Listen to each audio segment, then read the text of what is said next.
Hello, everybody, and welcome to episode 13 of the Coach Dad Podcast.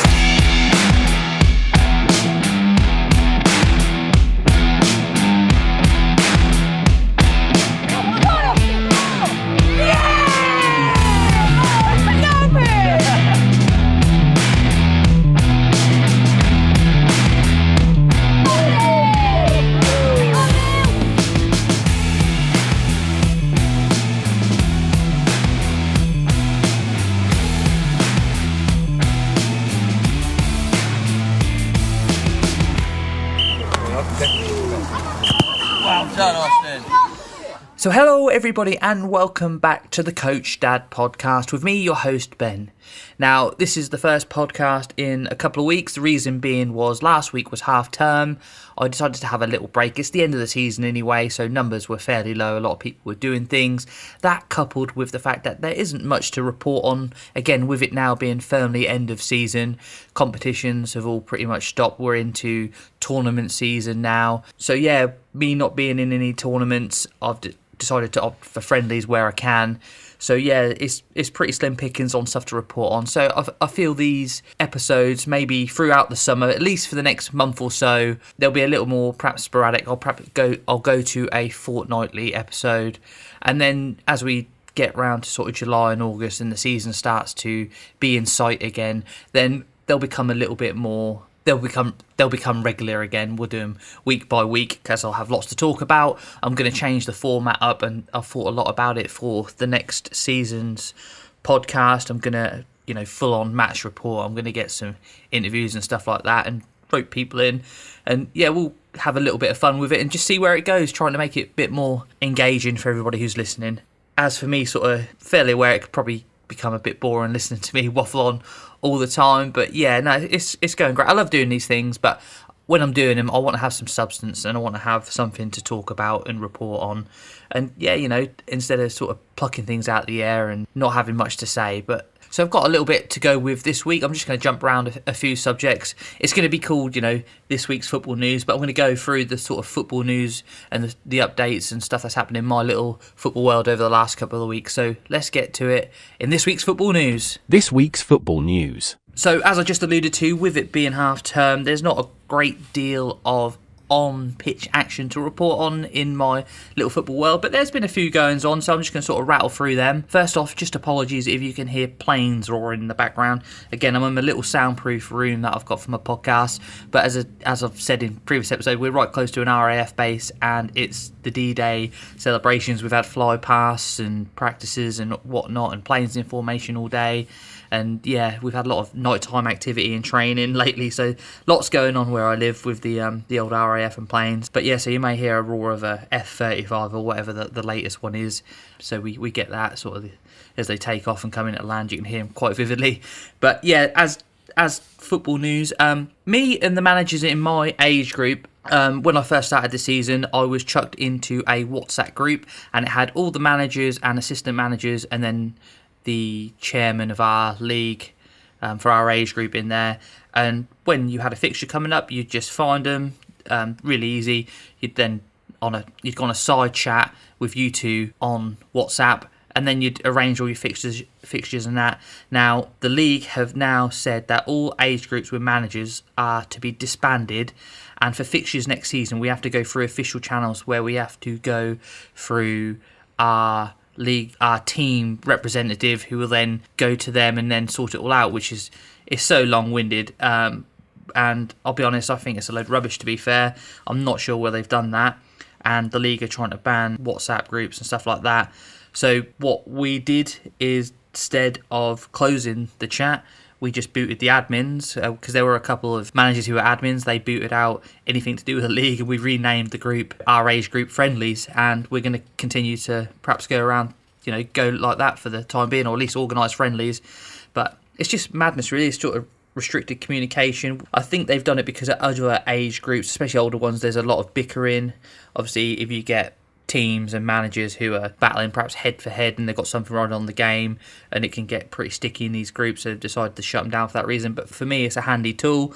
Ours is nothing but friendly stuff. You do get opinions on there, but nothing's ever deep. There's never no going at each other or anything like that. It's not that deep. So it's just a handy tool, and it feels like it's being ripped away from us. We'll see how fixtures work out next season, how the official channels go. It's just so nice going to the manager of the opposition team direct and going, look, it's going to be 10:30 kick-off. This is where we play. See you there. Okay, mate. And then, or what colour kit do you play in? And away you go. It's been great. I couldn't think of nothing worse now than you're sitting there on a Sunday looking at your next week's fixture, having an email someone within the club for them to then go to their equal representative in the other club to then tell the manager to then get the okay to come back. It's just such a long way round thing. Yeah, it keeps everything official and in channels and stuff like that, but just seems madness to me. I just think it's going to create confusion, delays. My routine is on a Sunday. We play on Saturday. I fill out the FA website. Then on a Sunday, I then find the manager of the opposition team. I then send him a message, tell him if I'm at home what I'm going to, what the deal is. Obviously, we get to choose the time between 10 a.m. and midday kickoff. So I've already found out who's playing on the pitch in our club. So we've got 4 teams using the same pitch.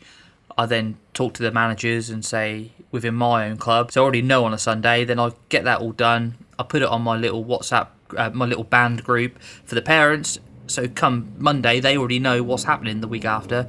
I just think you're going to get to midweek and sometimes you're not even going to have an answer. So we'll see how it goes. But it's just interesting. How other leagues do it. The league that we're in does get a lot of flack from surrounding leagues, and there's teams within our club we will play in different leagues. So we might not all be in, say, the mid-youth Norfolk League. Some might be in the Norfolk Combined, or they might be in the Peterborough District or whatever, which is each team to their own. But when we come together for committee meetings, they all sort of, this one's better than this one and that one's better than that one. And, as a manager, I've not really had too many issues.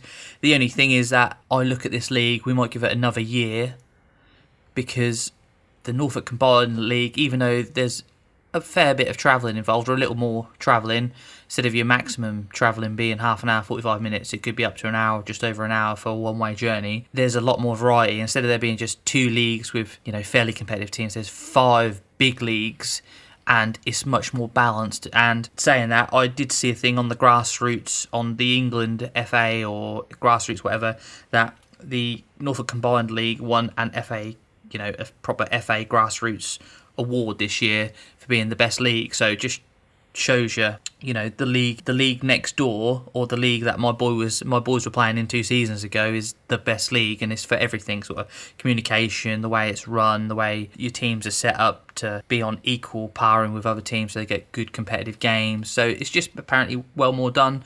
But we'll see. I'll ride another year and just see how we go this year. Again, we had someone pop a thing in that they're going to quit, being part of it because of the flack they get in our WhatsApp group for our age and stuff like that. And it's just all sort of pretty petty stuff, really. So, it is what it is. I think he thought he got a hard time maybe over the cup seedings and stuff like that. And I alluded to how I wasn't happy how it was done. But it was only done sort of tongue-in-cheek. There was no malice involved. It just said that, we got drawn against a top team in the top league, and it was meant to be some sort of seeding thing done or whatever, and that just didn't come to fruition. So, I said, it's a pointless game, but we'll go and play it. But where's the benefit in getting smashed 25-0 or whatever? And, I think a lot of people felt the same about the way the cup was done, because it was all last minute thrown together. Whereas I think the Norfolk Combined League have a clear plan and they know what they're doing, and it's done and dusted. It's a tried and tested format. So we'll see. I've told the parents we'll give it one more year, and if we don't get on very well, if we have another hard season where we are mismatched, where we're not as competitive. Again, there's some very, very competitive teams across all the leagues where we are, but we struggle. Whereas I think if we're playing in a league where there's 5, 6, leagues with 10 teams, 15 teams and whatever each, and you're more likely to get more competitive games. It's more about getting competitive games with my boys. So we'll see how it goes this year. We'll stick with it, and then we'll go from there. And yeah, just on sort of next season and the lead up to it, and just talking about the sort of WhatsApp group that we were just in, and we're going to keep it for friendlies. I'm not too sure. Again, I weren't a coach this time last year, but I've seen some stuff come up on various sort of websites and that, but I'm not too sure what it is, because us managers got into discussing it on this WhatsApp group about friendlies and are you allowed to play in June. Now, I've done some sort of research and looked into it, and I only can see that it's 11v11, so I'm not sure if it is sort of nationwide or whatever, or each local FA, but all the reading I can see is that friendlies are only banned for 11v11 in June. Yeah, like I say, this cropped up because people were still trying to arrange friendlies. Then someone else said, well, I don't think you're allowed to. Well, I wasn't about last year, obviously coaching, but I was told that the FA were clamping down on people last year doing it. But again, we've had nothing formal come through. We have had nothing in writing to say you can't do it. We've had no text or communications from the clubs to say you can't arrange friendlies. Whether it's one of those sort of, you're meant to know things without knowing, I don't know. It's not very good for new coaches when we don't know. Again, I've not seen nothing official from the FA. I've looked at sort of various things, but everything refers to 11v11. And I think the reason is that everyone in grassroots football is technically a free agent now. So the season's over, you are no longer affiliated, and you're probably not insured either. So that's why they don't encourage playing friendlies, especially 11v11. So I am not really sure about that. So again, our other team, there's my group down in my club at Sholdham, and then there's another age group as well. They're the more competitive team. Well, they've actually had a lot of changeover in coaches, and they've got another one coming, and I think they're fairly well depleted now, and they're not the team that they once were, especially at the end of last season. And they've got a lot of new kids. They've had a lot of people come and go. There was a lot of infighting and whatnot. I'm not going to sort of go too over the top with it, but essentially now I've got sort of 12, 13 players, and they're down to 6 or 7, and it's 7 aside next season. And I have had the question asking me how am I getting on and how many have I got, and I'll be honest, I've built up a really nice little team spirit, a good squad. I've got some good players who have come in pre-season, some good little competitive players, and I'm really looking forward to next season. And I know the question's going to be asked to me, would I be able to look at squads and give one or two of them up? And my answer will be no, sorry, unfortunately not. I was put in a rough position last year where I was given all the new... Well, I sort of asked for it, but also it'd been nice to have one or two experienced ones, or just given some of the better players. But I was given all the entry-level players. I had to bear with it. I had 4 or 5 at the start. I had to build on it. There were games where I was turning up with 5. And now, I got up to 10 at the end of the season, and now end of the season I've had 1 or 2 go, and I've got 12/13. I'm not sure if one lad's down or not. We're going to see how that goes. But that's what I'm going to go into next season with, at least 12. So when I have 1 or 2 away most weeks, which you normally do, we're still going to have a good squad, a good competitive squad. We've got some good players. They're going to get plenty of game times, plenty of experience. So yeah, it's like... But yeah, that's what I'm sort of talking about. But the lad of the other team who's now taking it on sort of temporarily, I think, for now, he keeps asking me for friendlies. And I'm like, well, I'm not sure if we're allowed to have them or whatnot. Yeah, I'm not sure if we're allowed to have them or not. But if we can, we might be able to label it as in-house training games or whatnot. So, but yeah, it's one of those funny things with this sort of FA guideline friendly stuff. I'm not sure, but I'm still in the mindset of I'm not going to do anything now until perhaps after presentation day, which is early in July. And then once that's done and we start getting the registrations for next year, I'm going to push on friendlies most weeks. And like I say, I'm still training. I'm still going week to week at the minute. We had a fantastic training session only last night where I have 10 people there out of the 13. One lad's not very well. 2 of them play cricket, but the ones that are there are, like I say, a good 3 or 4 of them are new. So we had an absolutely fantastic fun session last night, and we played a game at the end, a 10-minute game, and there was one team who dominated against the other team. I put it fair, but the difference is that they passed and moved the ball, and straight from the off, even the parents said, "God, that was nice to watch."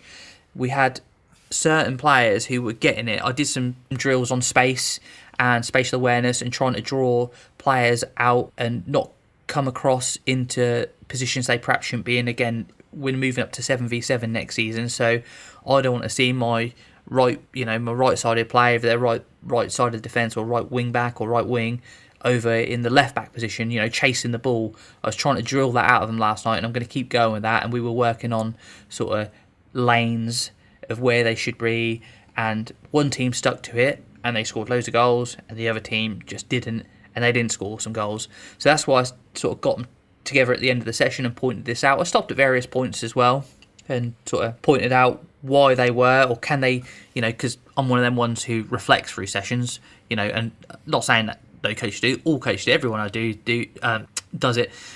When what are we learning from this? What are we trying to achieve? And then explaining, stopping a drill. I did some 3-on-1s and trying to kick people, one left, one right, and one centre. And I tried to explain that I don't want to be the right hand person on the left hand side. And if they can draw the defender out, they then have all this space to play with and angles. So we were doing a bit of that, and still keeping it fun, keeping it flowing. So just trying to get them to get this on board for next season for 7v7. One thing we did try was I got everyone over to the side of the pitch, and I said, does anybody here know how to take a throw in? Yeah, they all put their hand up. I went, well, forget about it. We're not doing it no more, so forget everything you know about throw-ins. So it's like, what you want about? So obviously then put the ball down and said, you've got 2 choices now from when the ball is out of play. You either kick it long, or you can do this. And I dribbled it in. And when we played the game at the end, it was actually really good, to be fair. We had 10 there, so we had 5-on-5.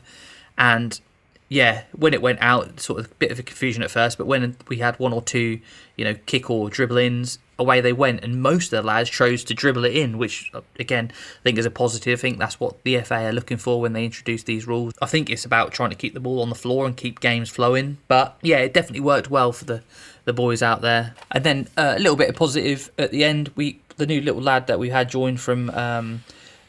he came across, he was training with a team in Lynn, and he's come on board and he played 2 or 3 friendlies for me, and he's been absolutely fantastic. Scored some goals, got a couple of man of the matches and parents player of the weeks, and it's been fantastic. His dad actually come across to me and said, look, I used to do some coaching back in the day. He's similar age to me, and he says, look, I'm more than happy to give you a hand. Like, again, I'm by myself. And he said, look, if you can sort it out, I've got my DBS and I've done coaching.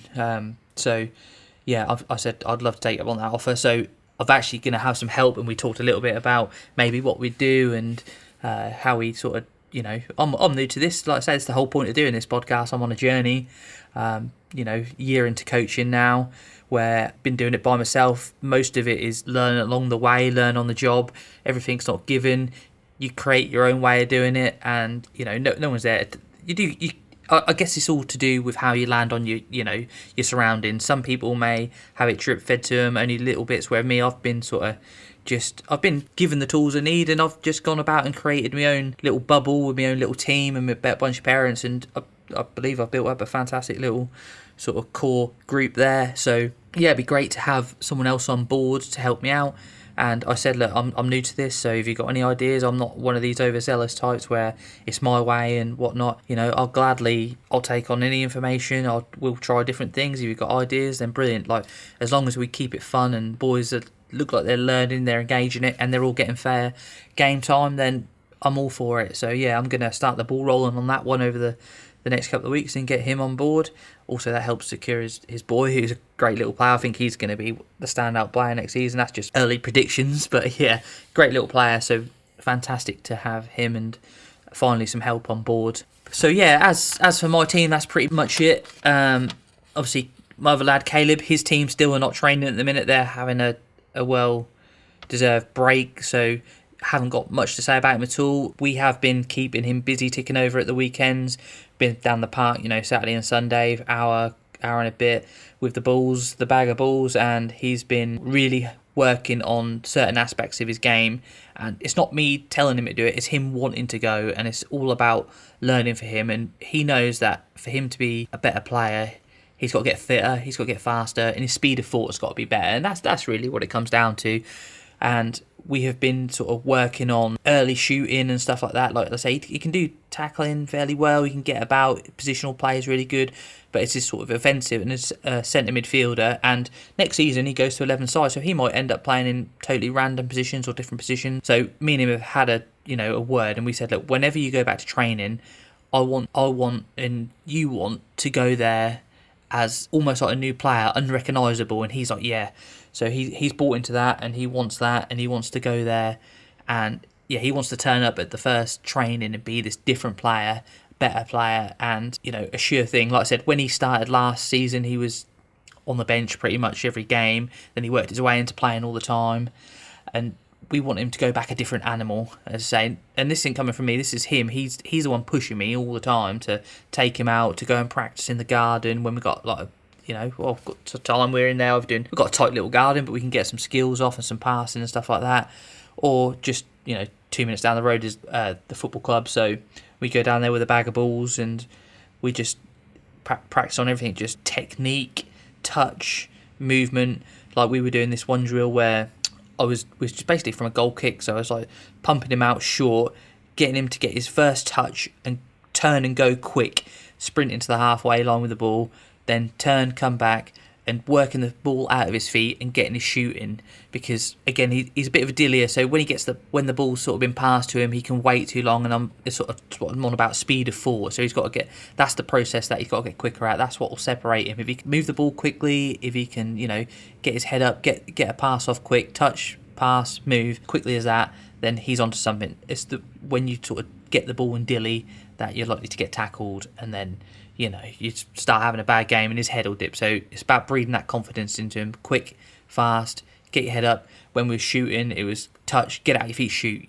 Always try and get it off early, catch everyone by surprise. So yeah, he's well into that. Other than that, the only other really football news I have to report on is that the boys love the Champions League. Quite a funny story, really. A few weeks ago, I ordered them a couple of football kits they wanted. Austin wanted Real Madrid Bellingham, so I got him that, and Caleb wanted the Borussia Dortmund Marco Reus kit, so got him that. And then of course, come Champions League day, they were in them all day. Then they were playing FIFA on the computer, ended in an argument. Two brothers playing a computer game, always going to end in an argument in it. And then they watched Champions League final, and yeah, again, Caleb was the oldest one, was in a bit of a huff because his team lost, but it is what it is, isn't it? So they're enjoying their football at the minute, and that's all I need, really. I need the boys. I just want them to enjoy it, really. That's part and parcel. And like this afternoon when I got home from work, had our dinner, then about 5 o'clock in the garden, or 6 o'clock, me and Austin were out there just working on foot placement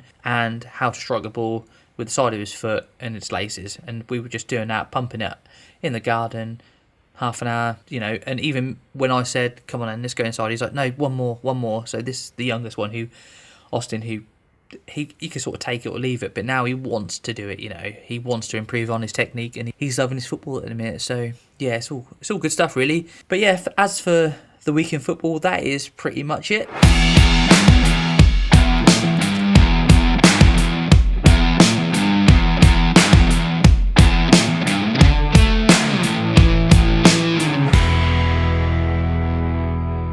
So one other thing I wanted to talk about was social media, and I mean, I use social media all the time, mainly for I've used it for drills, I've used it for groups, for information and stuff like that. Like when I started it, I didn't even know half these groups existed. Then you find online like Grassroots Football UK and the Grassroots Hub, literally hundreds of thousands of people in asking questions all the time. So yeah, social media is big in the game in what we do, and it's a great tool for me to do this podcast.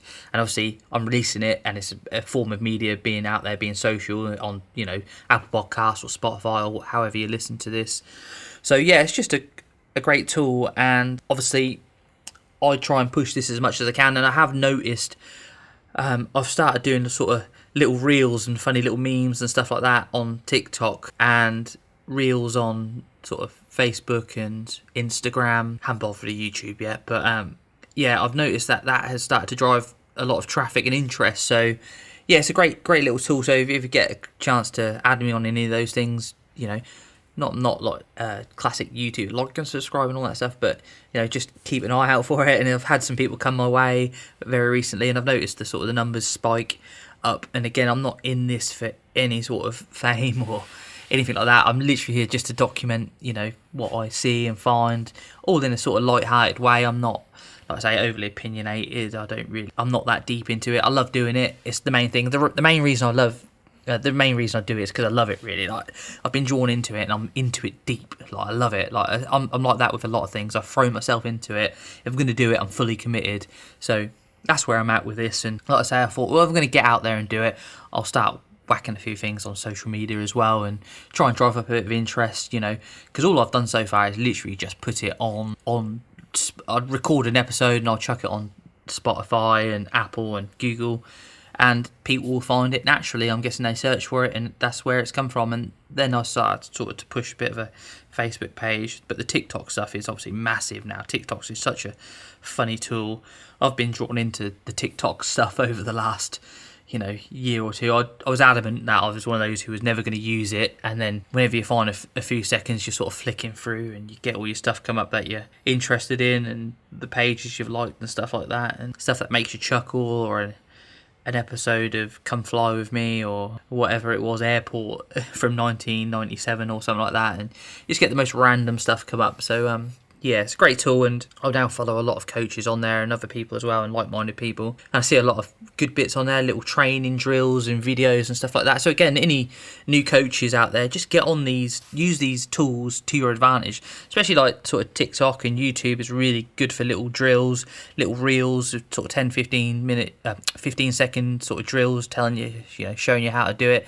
And I use them all the time. I think they're fantastic. I see some, I bookmark them, I save them, I screenshot it, save it for later, try and remember it if I can, where I see what. Oh, that's a great little drill, I'll try that, or I'll adapt it to my own way. So yeah, embrace the tools that are out there, and that's what this little next section is about. There was something on the grassroots hub again that came up, and it was sort of a yin and yang question essentially. It was one was asked from Junior Grassroots. They're a group. They were called the Coachability Group till a couple of days ago, but they then changed their name and they put on sort of the Grassroots hub. They put parents. What do you look for most in a football coach? And then of course there was a million and one things being said by parents on there. And then another chap called Matt has then put sort of Pepsi and Cola. He's put the opposite to that. He's put football coaches. What do you look for most from parents and kids? So yeah, obviously I think one was a sort of tongue-in-cheek response really, but yeah, I just thought I'd have a quick look at that and just run through some of the responses. So yeah, obviously to the Junior Grassroots one, which was parents, what do you look for most in a football coach? And then loads of engagements and responses, of course a lot of parents on there. So Mark has put on there, he's top contributor, he's put look for, they are volunteers. So anyone I would say that's prepared to step up and train your kids for free, taking up all their spare time, surely that's enough. Anything else is a bonus. Well, yeah, yes and no. I believe, it is a purely volunteer-based thing. And like I literally just said, I'll do it for the love of it. I'm not that deep. My main thing out of it is enjoyment. I like taking little kids and trying to get them to have as much fun as possible while learning a new skill, and trying to, get them to buy into being part of a team, being a unit, and pushing them forward. And hopefully as we go through the age groups, it's going to be a benefit to them in the long term, and they'll take some of them key skills into life outside of football. It's nothing better than, like I say, the journey I've seen some of these boys come on over the last year, and I've been with my lad over 2 years, and I've seen one or two of the lads also take the same journey, and it's night and day what a year can do. So if you can put faith into one of these little kids who is new, they're low level, but they've got a bit of commitment about them, they've got a bit of drive, and you can coach them. The rest, coach them, be a good coach, coach them, get them up, and then in a year you'll see a total difference. And over the course of this season, I've seen a massive difference. I've changed my perception of what I thought of some of the kids. I have, seen people pigeonhole parents, say, oh, he's good in this position or whatnot, and I've put him in a different position, and they've been nothing but great, and I'm pretty good at reading somebody, seeing what their core skills are. So another new lad who joined me recently, James, he's such an athletic little boy that I just, while he's learning the game, when he's learning on his basics, his passing, his striking, which he's got a lot of work to do on, but he's nothing but committed. But he's just an engine. He's so fast, and he's one of the bigger lads in my team, and you will not beat him in a race. So what I do is I said, mate, he goes to me, can I play centre? So what that means to him, what I've taught him to be centre is centre midfield. So I said, yeah, mate, you get in there, right, and you just run after that ball and you chase it. You chase back, you get forward. When you get forward, you can get yourself a goal, get yourself back, get yourself a tackle. And he does that he's a proper, because his key skills are there while I'm letting him learn on the job, so get involved. We'll get the passing that done in our training, and we'll learn about it, and I'll teach you about it. But while you're out there, go and be as involved as you can in it, mate. And I know that he is going to be an outstanding player in a year or two if he just keeps going at the rate he's at. So allowing him to have the time is going to be key. So let's have a look at some more responses. You've got Gary. From a coach's point of view, it's up to us to judge the parents, more importantly, and what they bring to the team, not the other way around. Okay, so I'll leave that one. We'll get to that. Matt has put, in no particular order, a commitment to improve players. So this is about coaches again, and a parent is saying this. Matt's the parent. A commitment to improve players, someone who understands the game properly and can teach it, tactically and technically.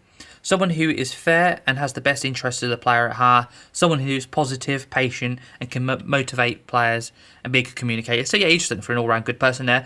I would err a side of caution on tactically and technically, which that's a bit more advanced. Now, I know some people who are coaches, and they are just parents. I've seen both male and female. I know from my boys' team, Caleb, that his coach...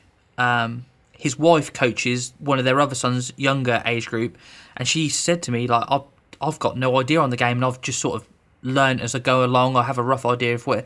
So, you know, they are just volunteers. People are just volunteers. They are learning as much as anybody else, but you can all learn as a collective and a group, and it's allowing that, you know, that as long as they're going to put in the commitment and learn about the game, then it really doesn't matter. So, yeah, we want to be great tacticians and Jose Mourinho, but if you've got the commitment to want to teach boys and girls, allow them the time to play. Again, I don't know, this is on grassroots again. Obviously, if you're going to be higher up in academies, then fair enough, you will look for those things. They'll come naturally. But at grassroots level, I think just some of the basics from a coach, obviously you need to be a good person. You need to be able to communicate fairly well with these boys and girls. You need to afford them the opportunity to play fair game time. So yeah, just be positive and patient. Yeah, patience is a big one, like I just alluded to again. You just got to give, you can't be huffy and puffy when someone new to the game turns up. You drop them into a game and they don't do what other kids are doing. You've got to afford them that time to learn on the job in the game. You've got to give them ample opportunity. So yeah, John has put, my current coach plays to win, but also tries to give game time to all players. And recently my son has got 15 minutes playing as it was his first game for the team, and the coach's son got 10 minutes. That's a sign of a good coach. So yeah, I have that with my son. It's sort of a coach's guilt, if you will, like where it's easier to pull your son off and afford someone else, you know, the time, because you do want to be seen as favouring your son, and you can be guilty of going both ways of that, and it is a hard balance to get it right.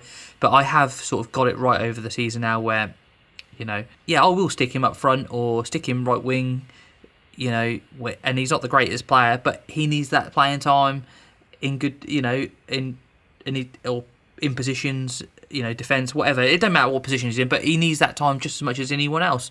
And because I know he's not very good, I don't want that thing of, oh, he's only letting him play because he's the coach's son. He's not very good. But we don't have that in my group, like I said. Because I've got a lot of new players and lads who are new to football, they're all treated equally and everyone's given the same opportunity in the same time. Just one more. Let me just flick over a page. We'll go for Jacqueline, who said, someone who is willing, kids are happy to be around, most are volunteers and probably dads themselves, who just don't want the team to collapse when someone else couldn't coach anymore. So that's exactly what I'm doing. That's what she hit me on the head there, really. Volunteer, dad himself, and yeah, I didn't want to see little lads go without a game of football. And you know, I've got a fair knowledge of football.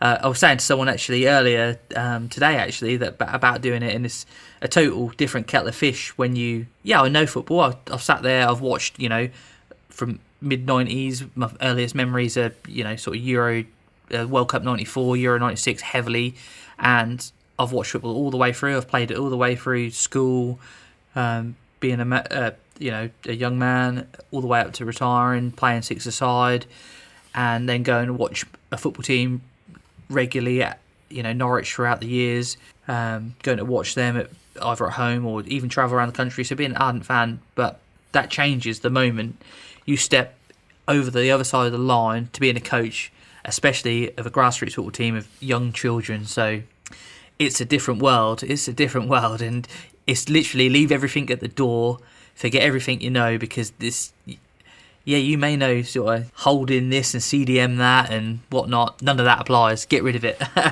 You got to strip it back. So, but yeah, a perfect one to end on there. Then we're going to flip it over to the yin to the yang, to football coaches. What do you look for most from parents and kids? Now, I think this is a tongue-in-cheek one, so I don't know any of the responses, so I am going to have a quick sort of flick through. So Mark's put, so obviously these must be all coaches in the responses. Mark's put respect, involvement and patience. Yeah, fair enough. It's hard to garner the respect of 8 or 9 year olds sometimes. Again, it all comes down to age. These are growing little boys. They're going through various stages of their lives. Got things going on at home. They're at high school, whatnot. So lots of variables there. So yeah, it is hard to gain respect sometimes, especially when you get a group of them together and they're all energised. They're raring to go. But yeah, you do want the basic respect. I do have a few issues every now and then with them bickering and stuff like that. But it's getting them to respect each other.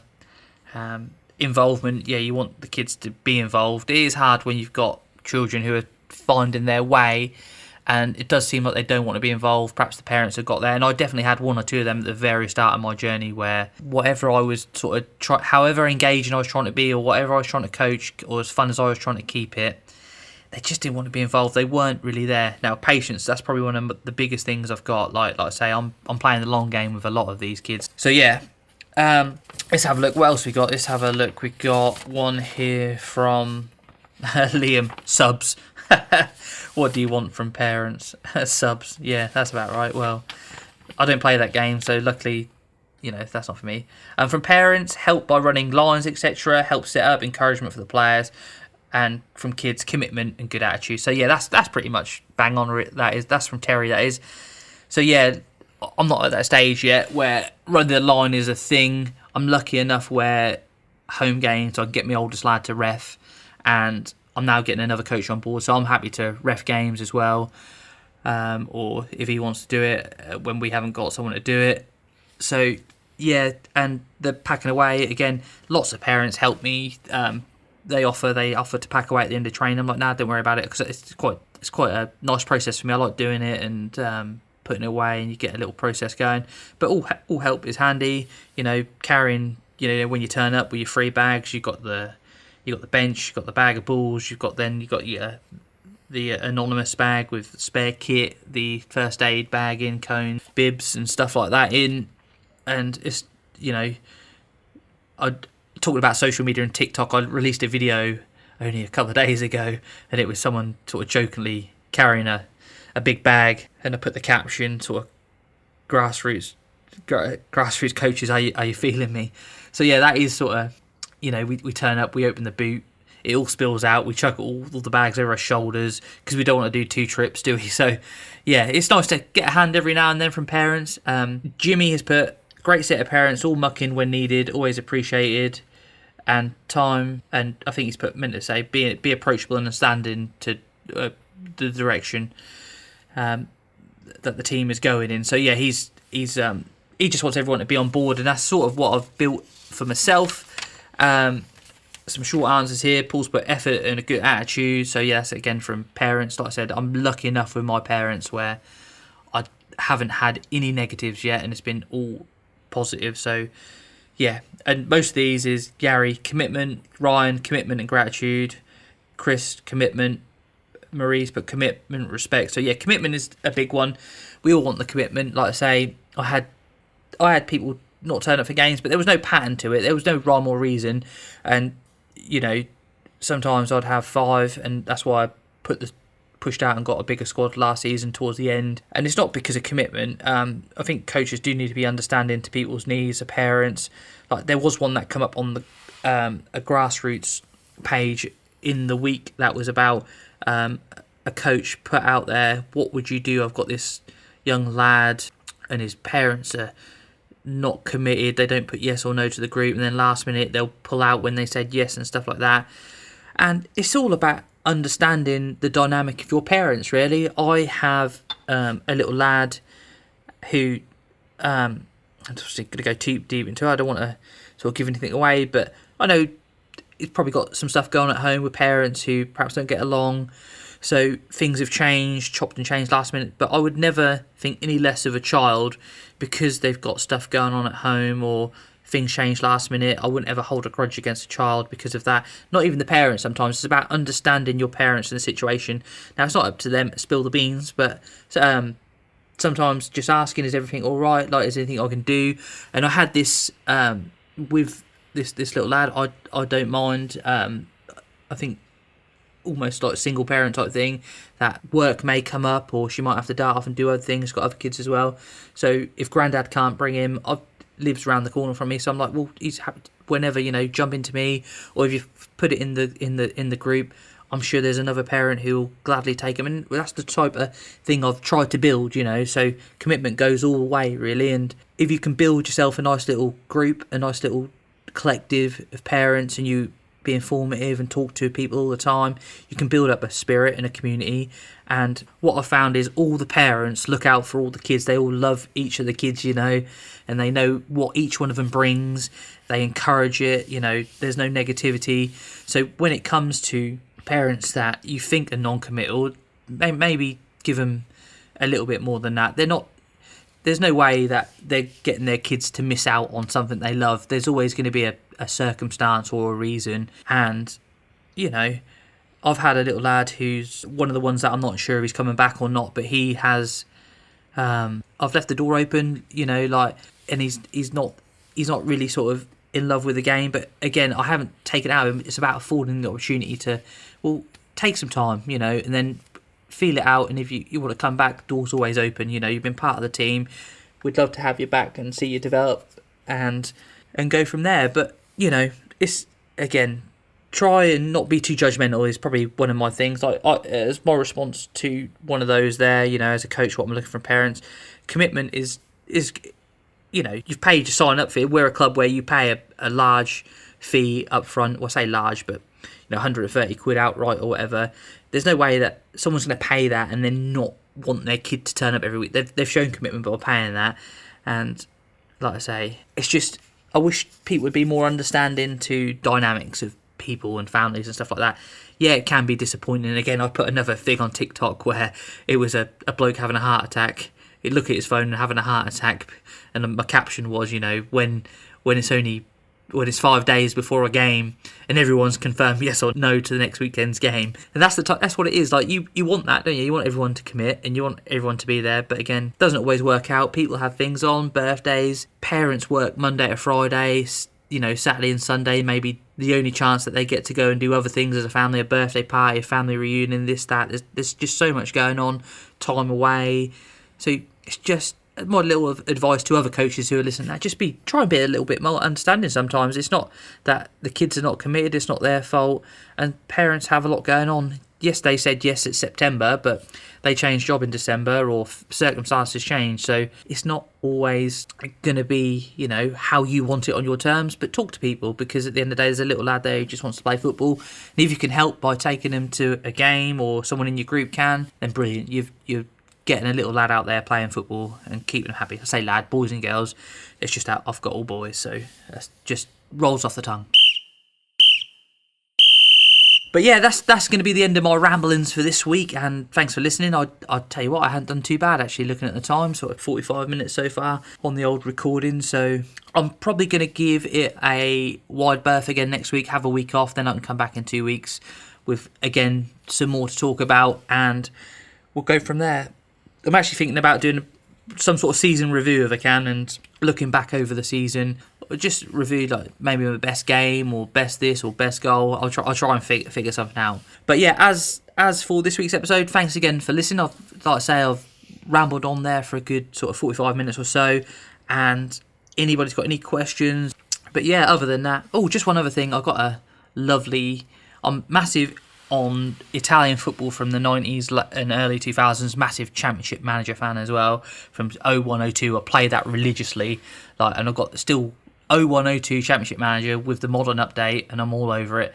But my area is like Cannavaro, Crespo from the Parma team, and Pavel Nedved. I love all their players. They're my favourite. Batistuta, both Inzaghi's. Just Italian football, because when we were a kid, you didn't have access to Sky. You'd watch Coppa Italia on Channel 4, the old Go Lazio and all that stuff. Had a fantastic retro Parma 99-00 shirt arrive in the week, and I'm going to wear that with pride, with Crespo on the back. Sort of pride and joy at the minute. So I'm going to start that as my new hobby, I think, this year, on getting the old retro football shirts. But yeah, just thought I'd add that little tidbit of information there, just a little personal insight to what I'm into. Retro football shirts and Championship Manager, and I'm really good at Championship Manager. Better at that than I am in the real world anyway. But yeah, so anyways, that's it. That'll do me for episode 13. You may have seen that. I don't know what happened. There's a podcast that disappeared. It was the little short one that I did. Seems to have disappeared for some reason. I'm not too sure why, but no one's missing much. But yeah, so that's been the 13th instalment of the Coach Dad podcast, and thanks for listening, and I'll see you again.